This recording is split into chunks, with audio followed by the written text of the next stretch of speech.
le concept de mariage dans notre tradition n'est plus ce que nous vivons aujourd'hui. Je crois que pour se marier dans notre tradition, lorsque deux jeunes se retrouvent et s'aiment, l'homme doit consulter ses parents, la femme également. Les parents, avant de s'engager, passent par la consultation du FA pour voir si l'union de ces deux enfants peut prospérer. Si le FA ordonne et demande les sacrifices y afférents, les parents les exécutent. Et pour demander la main de la femme, il faut aller demander la main de la femme, conformément à notre tradition.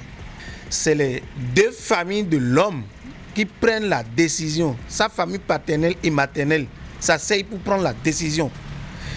Et pour demander la main, on envoie le taïno.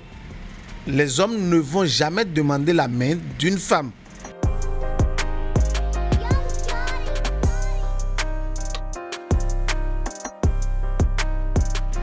C'est le taïno de la famille qui se charge d'aller demander la main de la femme. Si nous réalisons ces étapes, c'est l'étape de la dot qui suit.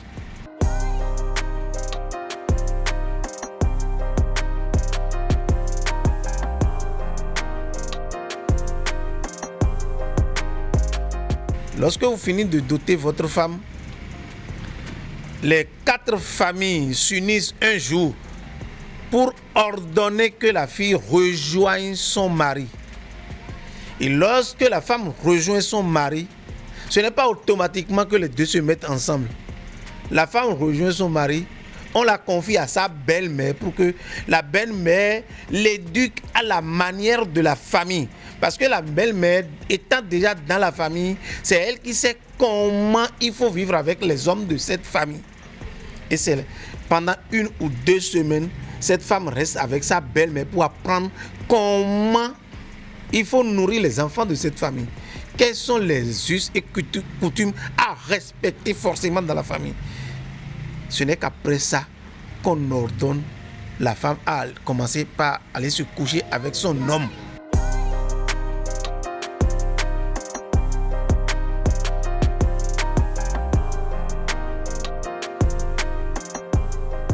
Maintenant, quand vous vous mettez ensemble, c'est l'homme qui devient le maître de la maison. L'homme étant le maître de la maison, les charges familiales lui reviennent. Les décisions familiales lui reviennent. Il peut à des moments donnés consulter son épouse, consulter ses parents avant de les prendre.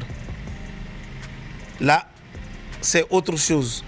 La femme du foyer. La femme du foyer chez nous n'a plus le droit de porter certaines tenues à partir du moment où elle est mariée. Elle n'a plus le droit de rester torse nu pour aller dehors, pour sortir et aller au marché. Revenons en arrière, car ce n'est que dans notre tradition que nous pouvons grandir.